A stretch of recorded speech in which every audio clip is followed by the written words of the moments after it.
Hi friends, hello, అందరూ బాగున్నారా? Welcome back to Maira kitchen. ఇవాళ ఫుడ్ వచ్చేసి చికెన్ మంది ప్రిపేర్ చేస్తున్నాను. ఎలా చేసుకోవాలో చూసి చూపిస్తాను రండి. అందుకోసం మసాలా తయారు చేసుకుందాము. స్టార్ పువ్వు, దాల్చిన చెక్క, లవంగాలు, యాలకులు, బిర్యానీ ఆకులు, జాపత్రి, వీటిని ఏమంటారు నాకు ఐడియా లేదు, మీకు తెలిస్తే మీరు కామెంట్ చేయండి.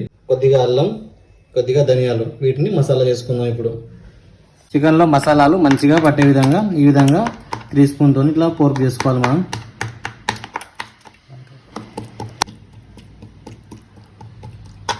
మంచిగా మసాలా మ్యాగ్నేట్ చేసుకుందాం. ఫస్ట్ లెమన్ వాటర్ తీసుకొని ఈ విధంగా మొత్తం క్లీన్గా అప్లై చేసుకోవాలి. ఈ విధంగా ఇప్పుడు అదే దీనిపైన ఆయిల్ తీసుకొని ఆయిల్ కూడా సేమ్ ఈ విధంగానే అప్లై చేసుకోవాలి.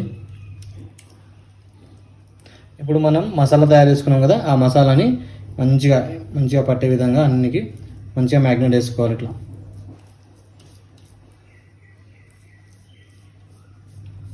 చికెన్ని మంచిగా మసాలా పట్టించిన తర్వాత ఒక 15 నిమిషాలు పక్కన పెట్టేయాలి. ఈ గ్లాస్తో 2 గ్లాసుల రైస్ తీసుకుంటున్నా, బాస్మతి రైస్.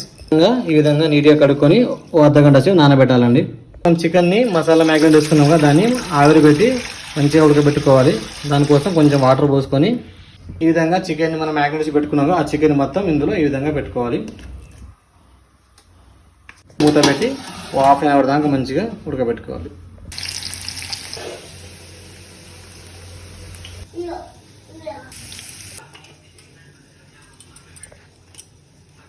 ఈ విధంగా చికెన్ మంచిగా ఉడికిన తర్వాత మరొక సైడ్ తిప్పుకోవాలి. ఆయిల్ పోసుకోవాలి, చేసుకోవాలి.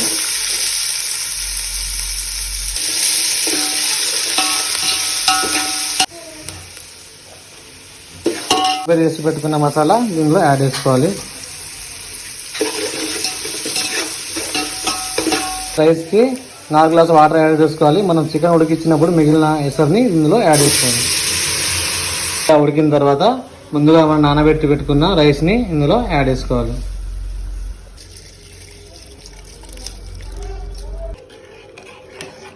రైస్ ఎలా ఉడుకుతుందో స్మెల్ గుమగుమ వస్తుందండి. ఇప్పుడే కొద్దిగా వాటర్ ఉన్నప్పుడే మనం ఫ్రై చేసి పెట్టుకున్న చికెన్ లెగ్ పీసెస్ కానీ చికెన్ పీసెస్ కానీ ఇందులో యాడ్ చేసుకోవాలి. డ్రై ఫ్రూట్స్ యాడ్ చేసుకోవాలి. ఇలా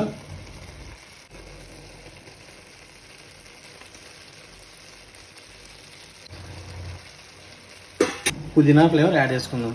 ఇప్పుడు దీన్ని లో ఫ్లేమ్లో ఒక 20 మినిట్స్ టు 15 మినిట్స్ లో ఫ్లేమ్లో సెట్ చేసుకుందాం. ఇదేనండి, చికెన్ మంది రెడీ అయిపోయింది.